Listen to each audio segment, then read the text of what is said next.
looking, if you ask me.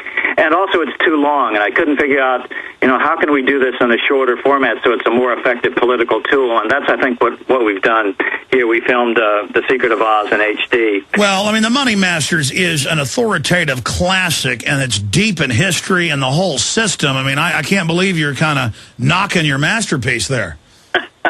Well, I think this is a more effective political tool. I mean, it takes somebody pretty dedicated to sit down for 3 hours and 23 minutes, Now, this you can sit down and spend 100 minutes and get the same story.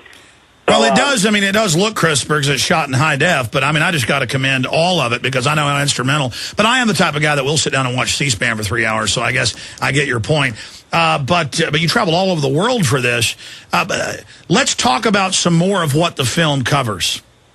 I want to say something first of all about. I want people to be hopeful here, and I think the good part that's going on right now is these guys always get way over arrogant with their power. I think the whole Obama thing, they've totally overplayed their hand. They're trying to bite off way too much. The American people is way hip to this whole thing, and they're going to crush them. The bad news is, although we might win, we might push out a lot of the bad guys. The bankers have wrecked the hell out of us. We might push a lot of them out of the next election. That's still not going to fix it unless we fix the monetary system. Unless we fix the debt problem, we're never going to fix this under the current scheme of things. We have to go at the debt money system and the ability of the banks to create 98% of our money. And you went to Iceland to show how the same groups are robbing them. Same groups in Greece. Look at Greece. They're telling them you've got to give up your pensions, everything. Germany, Spain, Portugal. And the people don't owe this money. And then on top of it, if you look at the case of Greece, 600-plus islands, their roads, their infrastructure, having to give it to the very private banks that set them up, they should be arresting.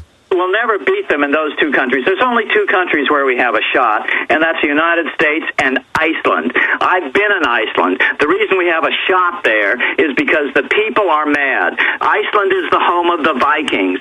They're very proud of their country, and they are mad right now. You know what I found out once I got in country? That not only were their interest rates indexed to inflation, but their principal on their mortgages is indexed to inflation. And so after they killed the hell out of the Icelandic krona, it doubled and tripled these people's house payments. They're getting foreclosed on, kicked out of their houses. Yeah, the bankers wrote it just to rob everybody. Describe what you saw on the ground in Iceland. Well, that's what I'm saying. So there's now a movement that has sprung up, which goes out and surrounds a person's house that's about to be foreclosed on, and they've been very successful. They just, an absurdist party just took control of the capital city of Reykjavik, called the Best Party, and we formed a monetary reform working group when we were over in Iceland, or helped to form it, and we're presenting an idea called the Best Bank, based on the Bank of North Dakota, to them next week. We have an excellent chance. I spoke to 3 members of Parliament when I was there. We have an excellent chance of bringing about a right money system in Iceland, because these people are so mad and so fiercely independent. And I urge you, Alex, and everybody in the sound of my voice to support Icelandic products at this point, just to help them to be sure that Americans are going to support them in this effort. And the way you can do that is you can go to the Nordic Store, nordicstore.com. Whole Foods also carries a lot of Icelandic products. Buy Icelandic. Buy Icelandic. Yeah, because they are literally the Alamo in the fight against the bankers. They are the front line, and they are standing up against this evil when every other country is falling. Yeah, that's right, and they're one of the smallest economies, and so it's going to be a battle royal. But they're willing to fight it, and America has to support them. And the way we can really support them is to buy their products. Well, as you said, time is running out for the bankers, but they have already ruined our economy so badly. Briefly describe because I know you have this, the money masters and the similar plan in this one, a very well-researched program to extricate ourselves from this fraudulent money system and get back on a constitutional system that built this nation. Until the bankers took over in 1913, we had almost zero inflation, sometimes deflation, with our currencies. Our savings were strong, and on average a 10.1% yearly growth rate in the economy. We don't have that anymore. So we built our nation without the income tax that came the same year as the Federal Reserve. That's part of the Communist Manifesto these bankers created. That's right, the bankers created communism to sucker everybody back into slavery. Communism is serfdom. Globalism is treason. I mean, let's go over your plan, the plan to rectify things. Basically, you have to eliminate the ability. Number one, job one is to eliminate the ability of governments to borrow. It should be national debt should be absolutely illegal. And there's a couple of approaches that we can use to do that.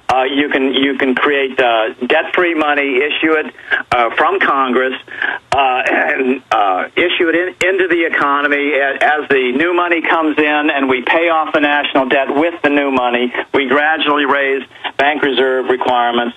So at the end, we have no national debt, and we have banks only able to loan out money they actually have. That way, banks no longer can create money, and only the government creates money. We don't want to eliminate commercial banks, just as they've done with the Bank of North Dakota. The State Bank of North Dakota works in cooperation with the local banking community. The local banking community loves them. The State Bank of North Dakota kind of serves as a mini Federal Reserve, completely outside of the federal system. This model can be used in every state in the union and can go a long way towards eliminating every state deficit in this country. I urge everybody to go on the State Bank of North Dakota website, and probably in every state in this nation right now, there are people in your state attempting to bring about in the state legislature the State Bank of North Dakota concept. Find them. If you can't find them, start your own group. That's the thing that but let's look at the other side of this. Because of industrialization, because of technology, we could all be living like literal kings. And when you read what Goldman Sachs, J.P. Morgan, the UN, Club of Rome, they all finance it. They say, we want carbon tax to shut down the industrialized society. They know that humanity tends to be wealthy now, and then that makes us not dependent on them and the government the banks control. And so they actively admit they've created a black hole monetary system that makes us poor, and they've made this type of austerity a beautiful thing, but not for them, for us. So they've dolled up their neo-serfdom and feudalism as something beautiful and good. So if we don't stop them, their goal is to make us debt slaves. I mean, these are premeditated, wicked people. Can you speak to your research along that line? Well, their goal is to return us to a state of serfdom. I mean, and that is the key fight through all the history of humanity, is whether or not humanity will be able to escape serfdom. And that's why government is such a precious gift, because it is the only thing that stands between us and serfdom. They want to eliminate that. That's why they love to corrupt government and make government look bad, and that's why Congress has such low ratings. And if we just eliminate... And they say privatize it, but that's another form of corporate governance. See, we only see enemies as nations like Russia or China, but really it's a corporate takeover. That's the treason. I am for small government, but I'm for our republic that then guards us, because we are the government, and guards our freedom. Centralization of power at every level is a bad thing. Decentralization of power at every level is almost always a great thing. And that's what the whole concept of state governments in the U.S. federal system, that the states remain sovereign, that the states have plenty of power. And, of course, that's what Obama is directly attacking. We have to decentralize power. We have to get the U.S. out of the UN for the most part, get it out of all these international banking agreements, et cetera, et cetera. Decentralization is a good thing.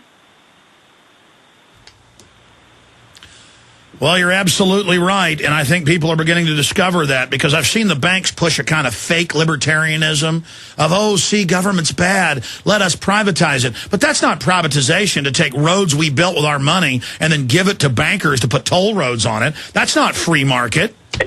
Well, you know, another thing we could do in the interim period, this Tobin tax is really a great thing. That hits at the heart of the high-frequency trading. If you just put a 1% tax on all of these high-frequency trades, you know, it could raise approximately between $5 and $7 trillion for the U.S. economy. We only collect a little over $1 trillion in income tax. We could wipe out all of our taxation if we. But again, the income tax goes to interest of the bankers. Look, this is the tax rates just on the income tax in 6 months that go up.